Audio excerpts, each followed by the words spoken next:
Hello everyone, it's Jessica Michaels here with another Cherry on Top monthly YouTube hop. Today our hop theme for the month is animals, and I have chosen this cute little photo from the day we got our puppy Remy, and I'm using Simple Stories Fur Baby collection today. So this one has been in the shop for a little while, but it is in stock. You can get the collection pack, and I am using the papers in here and the sticker sheet, and then I also grabbed the Good Dog cutout by Bella Boulevard. It comes with a few different cut files in a pack, and I'm pulling out this one that says woof, and that's going to be my title.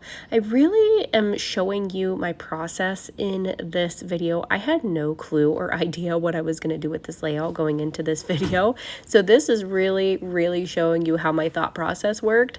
I just knew that I really liked this title and I wanted it to go up the side versus horizontal, I guess it would be.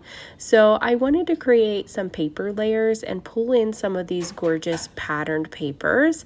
So I just started layering them up. I just grabbed a couple little pieces of these, started layering them just by tearing them apart, and I knew I just wanted some texture on here. I wanted to separate my title from my photo, obviously. I didn't want my title touching my photo per se. I wanted it to have some little design elements in between there. So that's kind of what I'm creating here.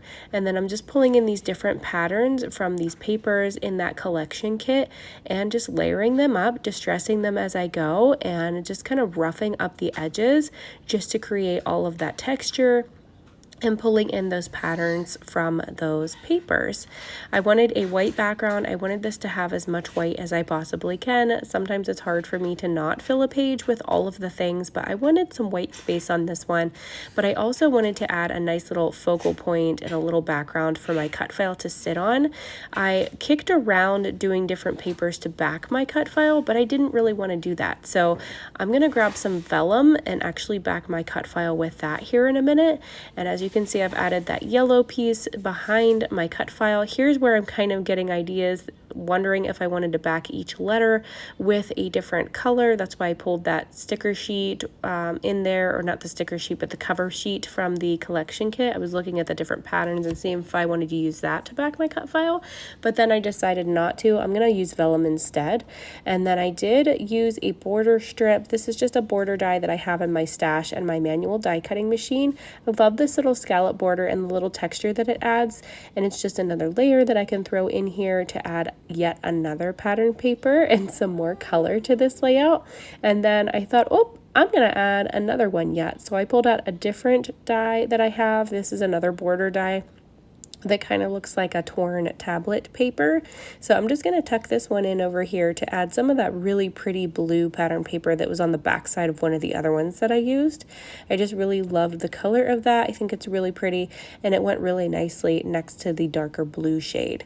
I'm going to go ahead and stick all of these layers down, and then I'm going to start creating my next element.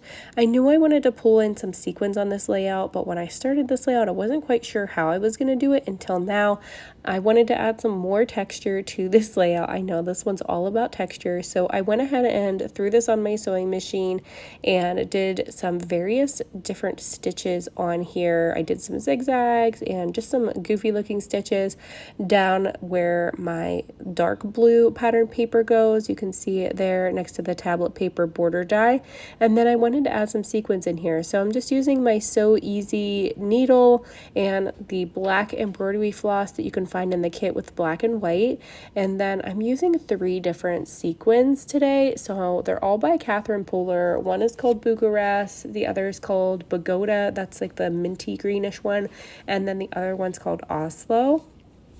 And I just really loved all the different colors in them and how they matched with this collection, because this collection's pretty colorful for my liking. I'm typically more of a neutral girl, but I really loved all of these patterns and how it pulls in all of these colors. So that's why I'm using 3 different mixes here to kind of pull in all of these colors that are in this collection.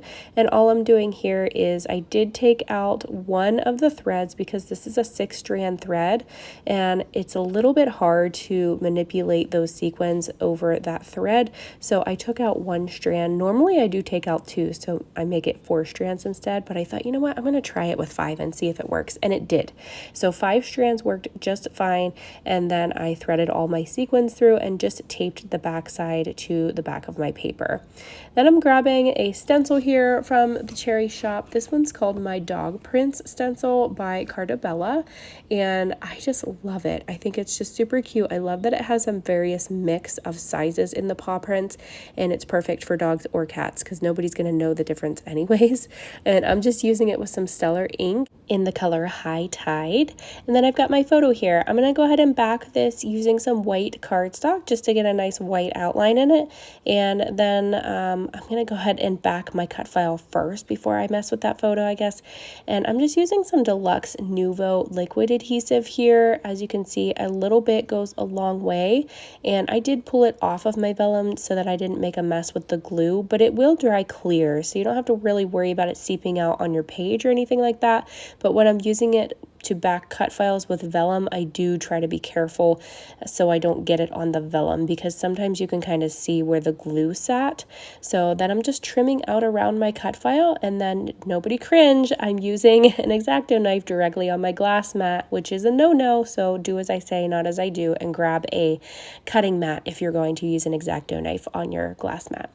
So I just trimmed out the rest of that cut file using my X-Acto knife, and then here's where I'm just going to back my photo with some smooth white cardstock first, and then I'm going to go ahead and choose this stripey pattern. This is another one from that Simple Stories collection, and I'm just going to back my photo with that because I just love stripes whenever I'm backing photos. I just think it looks so cute, and it just went perfect for this one. I distressed the edges using my fingernails. You can use an edge distressor if you're scared of getting paper cut, or the edge of your scissors as well.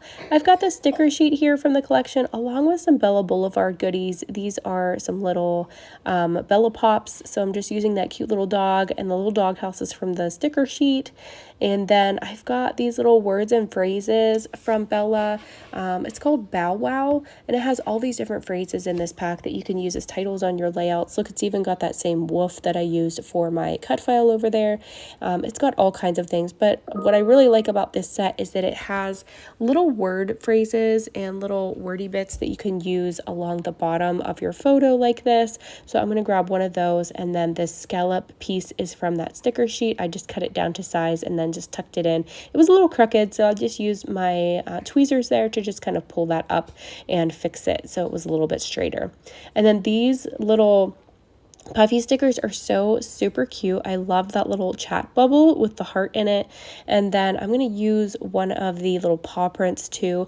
It was really hard for me to line up the little pads of the paw print, so I don't know if I would just cut that out of the sticker sheet maybe next time and just glue the whole thing down. But I know you're not probably supposed to use the packaging, but I think it might be easier for me to not have to line up all these little pads to the paw. But you know what, it's fine. It worked out in the end, and I do like how it looks, and it was fine. But I just layered some word phrases at the bottom of my photo, and then I'm going to stamp my date there at the bottom with some black, intense black ink from Honeybee Stamps, and then just do a little bit of journaling here at the bottom. I debated on adding splatters, but I think I'm going to keep that off of this layout. Just keep it super clean with some white space. Going to go ahead and grab my Nuvo glue and glue down this title at this time because I know this is where it's going to go, and then I can add anything on top of this cut file if I want to for some additional embellishing. But I keep it pretty simple for the most part. This is a pretty simple and easy layout. If anyone wants to scrap lift it, feel free to. You guys know that my designs are always up for scrap lifting. I don't mind at all. I actually find it very flattering whenever somebody uses my design as inspiration. That's what I'm here for. So I'm grabbing my So Easy mat and my little brad tool here so I can just add some little X stitches in just some various places laces on my layout just for some more texture and interest, and just to make a couple of these little spots pop. So I'm just using, that's actually a brad tool that I'm using to poke that through and create some holes so that I can thread these, thread this embroidery floss through there. So I just wanted to create a few little X's. I'm not going to show you all of this, but this is how I do it. I just tape it down to the back side, and then I just run the thread through the various holes just to create some X stitches. And I'm going to jump around the page and do that in a few spots here. And let's see what else here. I'm going to fast forward this here in a second so you don't have to watch me threading all of these through. But just a reminder, this is a hop, so make sure you check out the description of this video and hop along with all of the videos down below. All of the design team is playing along today, so if you leave a comment on each of our videos, you can be entered into winning a gift card for $25 for the Cherry on Top shop. So if you see anything that you like in any of our videos and you're inspired to buy anything, it's a really great gift to yourself to just enter in the hop and have a chance to win that gift card. So I'm just gluing down these little tails here from my thread, and then that's gonna do it for this one. So I hope you guys enjoyed this process today. I will link all the products down below that I've used in my description in case you want to grab anything from the Cherry on Top shop, and you can just click those links directly. It'll take you right there. So make sure you hop along the videos, leave comments along the way for us to be entered into that gift card drawing, and I hope you all have a great day and I've inspired you to create something. Thank you guys. Bye-bye.